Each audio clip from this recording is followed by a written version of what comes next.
আমি উপস্থিত হৈছোহি গোলাঘাট জিলাৰ বান বিধ্বস্ত বকলাই ৰজনাঘাট, য'ত ইতিমধ্যে আপোনালোকে গম পাইছিলে যে 19 জুলাইৰ পৰা আৰম্ভ হোৱা সেই ভয়াৱহ বানত ইতিমধ্যে বকলাই অঞ্চলৰ পৰা আৰম্ভ কৰি মাউত গাঁও, বছা ভৰলুৱা, ৰজনাঘাটকে ধৰি বৃহত্তৰ বহু গাঁও ইতিমধ্যে সম্পূৰ্ণৰূপে বানত ডুব গৈছিল।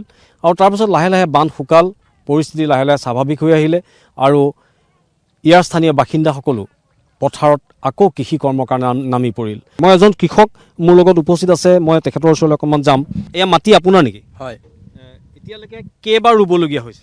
এইবাৰ 3বাৰ হৈছে, 2বাৰ আগত মাৰিলে, এইবাৰ শেষ আৰু এইবাৰ যাতে হ'ব নোৱাৰে, এইবাৰ যাতে হ'ব নালাগে আৰু বানপানী, সেয়াই শেষ আৰু 3বাৰ ৰোৱাৰ পাছত শেষ আৰু কঠীয়া নাই, মানে একদম চাওদাং পথাৰৰ পৰা আনিছোঁ, গমাৰি মেৰাপানী, তাৰ পৰা আনি যেনে তেনে ৰুইছোঁ।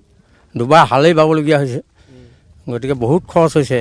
মানে 7 পুৰা মাটি, এপুৰা দুপুৰা নহয়, 7 পুৰা মাটিত বহুত টকা গৈছে। এনেই পানী উঠাই নিছে, 50,000 60,000 টকা গৈছে। 2বাৰ ৰোৱা একদম মানে শেষ কৰিলে। এই এজন কৃষকৰ কথা আপোনালোকে নিশ্চয় শুনিছে, আমি এজন কৃষকৰ কথাহে আপোনালোকক আমি শুনাব পাৰিছোঁ। তেনেদৰে যদি আপুনি বৃহত্তৰ গোটেই অঞ্চলটো চাই তেতিয়াহ'লে একেই দশা সেইসকল কৃষকৰো।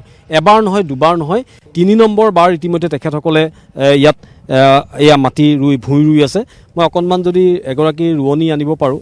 এতিয়া আপোনালোকৰ এই অঞ্চলটো কি অঞ্চল বুলি কয়? এইটো কমৰণা বকলাই, মানে এই ৰজনাঘাটত পৰে। হয় হয়। কেনেকুৱা বান কেনেকুৱা হৈছিলে? আমিতো নিজে আছিলোঁ, ইয়াত আহিছিলোঁ।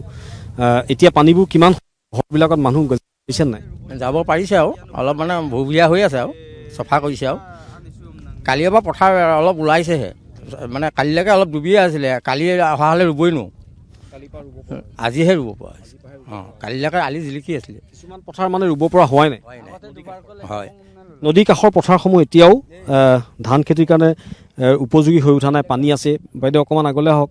এইবাৰ 3বাৰ হ'ল আৰু এবাৰ 3বাৰ ৰুইছে, পানীয়ে মাৰিয়ে থাকে, পানী মাৰিয়ে থাকে। এইফালৰ পৰা পানী নালাগে আৰু আমাক, পানী নালাগে আৰু এতিয়া লাষ্ট আৰু বাদ হৈ গ'লে আৰু কেতিয়া ৰুব, কিমান কষ্ট কৰিব? কিমান কষ্ট কৰিব। হয়, এয়া এগৰাকী স্থানীয় ইয়াৰে কৃষক তেখেতে ইতিমধ্যে কৈছে যে কিমান কষ্ট কৰিম আৰু মাটি ৰুই একেটা কামকে 3বাৰলৈকে কৰিব লগা হৈছে। আৰু এয়া এখন বাস্তৱ ছবি আমি আপোনালোকক দেখুৱালোঁ। মই কেমেৰা পাৰ্চন প্ৰশান্তক মই এবাৰ চাৰিওদিশৰ পথাৰ অকণমান মই দেখুৱাবলৈ কৈছোঁ যে চাৰিওফালে ইতিমধ্যে আমি য'ত উপস্থিত আছোঁ, বকলাই, ৰজনাঘাট, মাউত গাঁও, বছা ভৰলুৱা, চাপৰিচুক, এই অঞ্চলসমূহৰ ইতিমধ্যে কৃষকসকলৰ কিছু আশাৰ ৰেঙনি তেখেতসকলে দেখিছে। আৰু ইতিমধ্যে ভাদ মাহত তেখেতসকলে মাটি এইখিনি ৰুই শেষ কৰাৰ সংকল্প লৈছে। ক'ৰবাত আপুনি হয়তো ধান সেউজীয়া হোৱা দেখিছে, ক'ৰবাত ভূঁই ৰুই আছে, আৰু ক'ৰবাত এতিয়াও পথাৰত হাল বাব পৰা নাই, কাৰণ এইবিলাক পথাৰৰ পৰা পানী ওলাই গৈছেহে। মই যদি কেমেৰা পাৰ্চন প্ৰশান্তক মই দেখুৱাবলৈ কওঁ, এইবোৰ পথাৰৰ পৰা এতিয়াও হাল বাইছেহে, মাটি ৰুব পৰা হৈছেহে, এতিয়াও ৰুবই পৰা নাই, এতিয়াও পানী আছে যথেষ্ট এতিয়াও, আৰু কিছুমানত ৰুই আছে।